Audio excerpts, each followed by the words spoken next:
By this time Haruna Ahmad ne.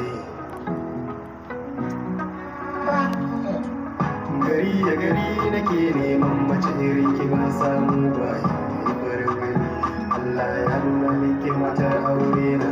Gari da gari nake neman mace irin ka amma babu, yi farin gani Allah ya nuna mun kai mijin aure na.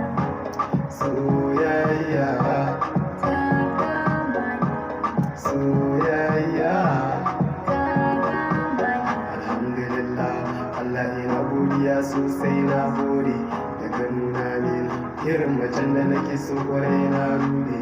Ina ta ɗauki da ganin ki ya maradi na zuci na bude, domin ke kadai ki shiga zuciya ta kawai ki mulki. Ke ce kurewa ta musamman irin macen da kowa ke buri, san jaliliyar mace irin ki ce ki sa masoyi an nuri. Ina ta kwazo ina ta kwaɗayin na aure ki kar a riga